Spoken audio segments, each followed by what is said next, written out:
Namanya Soleh Darmawan, berusia 24 tahun, anak sulung, tumpuan keluarga, dan kakak bagi 6 adiknya.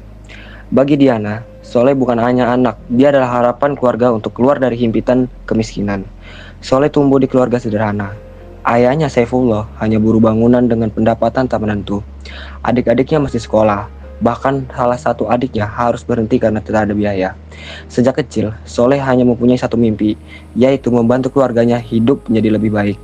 Ia tidak pernah mengeluh, ia bekerja keras, belajar di jurusan tata boga, dan akhirnya bekerja sebagai koki pembuat roti di sebuah hotel di kawasan Senayan, Jakarta Selatan. Pekerjaan yang ia banggakan ialah pekerjaan yang sesuai dengan keahliannya. Namun bagi Soleh, gajinya masih belum cukup untuk mewujudkan mimpi terbesar, yaitu mengangkat keluarganya dari kemiskinan. Satu hari, seorang tetangga yang akrab dengannya, yaitu bernama Sally, datang membawa kabar. Soleh, ada kerjaan di luar negeri. Gajinya 3 kali lipat dibanding di sini, ucap Sally. Soleh tak berpikir panjang. Thailand merupakan negara yang asing baginya. Tapi bayangan gaji yang lebih besar dan peluang memperbaiki hidup keluarganya membuat mimpi itu menjadi nyata. Ia berkata pada ibunya, "Mak, nanti Soleh kirim uang buat lebaran ya," ucap Soleh.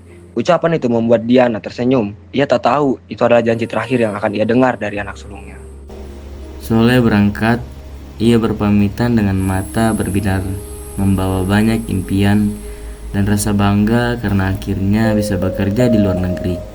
Semenjak itu, komunikasi mereka terbatas. Soleh hanya mengatakan bahwa ia bekerja di Thailand.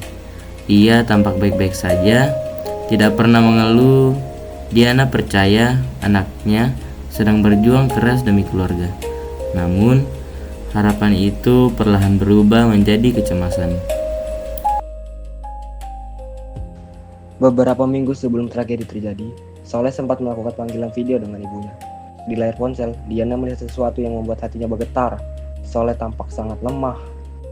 Tubuhnya lunglai, matanya sayu, dan ia hanya bersandar di tembok tanpa mengeluarkan sepatah kata apapun. Ada sesuatu yang salah, tapi Diana tidak tahu apa. Ia mencoba bertanya, "Soleh, kamu sakit? Kerjaan kamu gimana?" Tidak ada jawaban, hanya tatapan kosong yang diberikan oleh Soleh. Diana hanya bisa menangis setelah telepon itu berakhir. Tanggal 3 Maret 2025, kabar itu datang. Soleh dinyatakan meninggal dunia. Diana merasa seluruh dunianya runtuh. Yang lebih mengejutkan, kabar itu tidak datang dari Thailand, tapi dari Kamboja. Seorang teman kuliah Soleh melihat postingan Instagram Soleh yang menampilkan foto-foto dari Kamboja. Dari situlah kebohongan terbongkar. Soleh selama ini bukan bekerja di Thailand dan bukan bekerja di hotel. Ketika jenazah dipulangkan pada 15 Maret, pihak perusahaan di Kamboja memberikan penjelasan jika Soleh bekerja sebagai operator judi online. Diana terkejut bukan main. Anaknya tidak pernah menyentuh dunia perjudian, bahkan benci dengan aktivitas itu. Lalu, bagaimana bisa dia terjebak bekerja di sana? Pihak rumah sakit Kamboja menyebutkan, sebelum meninggal, Soleh mengalami pendarahan pada pencernaan. Tapi, ada hal lain yang membuat Diana semakin hancur. Seorang rekan sekamar Soleh bertanya, apakah Soleh punya riwayat penyakit jiwa? Pertanyaan itu menusuk hati Diana.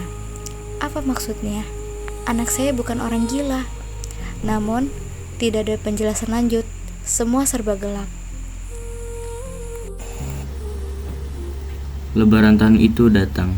Di meja makan, ada piring kosong tempat Soleh biasanya duduk. Tidak ada tawa, tidak ada cerita, tidak ada Soleh. Yang ada hanya kesedihan mendalam. Diana memandangi foto anak sulungnya sambil memegang amplop kosong, amplop yang dulu ia harap akan berisi uang kiriman Soleh untuk lebaran. "Mak, nanti Soleh kirim uang buat lebaran ya." Ucapan itu terus terngiang di kepalanya, sebuah janji yang tak pernah sempat dipenuhi. Setelah menelusuri lebih jauh, Paman Soleh, Syarudin, mencurigai bahwa Soleh menjadi korban tindakan pidana perdagangan orang. Modusnya begitu rapi, memberi janji palsu, gaji besar, pekerjaan hotel di Thailand. Padahal kenyataannya Soleh dibawa ke Kamboja dan dipaksa bekerja di perusahaan judi online. Soleh bukan satu-satunya, bahkan setelah kematiannya, 2 pemuda lain di kampungnya ikut berangkat ke Kamboja tergiur janji serupa. Siklus ini terus berulang dan Soleh hanyalah satu dari banyak korban. Kisah Soleh bukan sekedar cerita duka seorang ibu kehilangan anak. Ini adalah potret nyata ribuan anak muda Indonesia yang tergiur oleh janji palsu, pekerjaan luar negeri, gaji besar, hidup nyaman, masa depan cerah, padahal yang menanti mereka adalah penipuan, eksploitasi, bahkan kematian. Soleh berangkat dengan mimpi dan pulang sebagai jenazah. Kisah ini mengingatkan kita bahwa di balik kesempatan kerja di luar negeri yang terdengar menggiurkan, ada ancaman besar yang mengintai seperti TPPO, perdagangan manusia, dan eksploitasi. Semoga tidak ada lagi lebaran kelabu seperti yang dialami Diana. Semoga tidak ada lagi Soleh yang menjadi korban. Dan semoga suatu hari nanti mimpi anak-anak muda Indonesia tidak lagi dibayar dengan nyawa.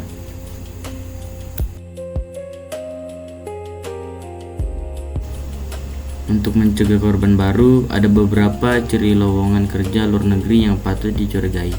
Yang pertama, gaji tidak masuk akal dan proses cepat tanpa seleksi. 2. Tidak ada perjanjian kerja resmi atau kontrak dari perusahaan. 3. Tidak melalui BP2MI atau jalur penempatan legal.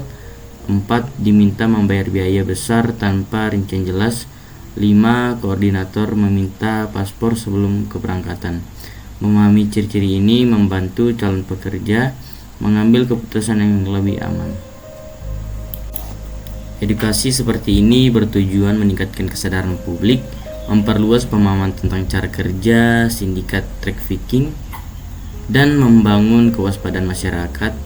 Informasi yang benar membantu calon pekerja migran memilih jalur legal, mengurangi risiko eksploitasi, dan melindungi keselamatan mereka. Penipuan kerja adalah salah satu jalur utama terjadinya perdagangan manusia terhadap pekerja migran Indonesia. Dengan memahami modus, dampak, dan cara pencegahannya, kita dapat melindungi diri serta orang-orang di sekitar kita. Jika menemukan kasus serupa, laporkan. Jadilah bagian dari masyarakat yang peduli kritis dan berani mencegah eksploitasi. Perlindungan dimulai dari informasi yang benar. Upaya pencegahan penipuan kerja ini selaras dengan nilai Pancasila. Sila kedua, kemanusiaan yang adil dan beradab, menekankan perlindungan hak dan martabat setiap orang.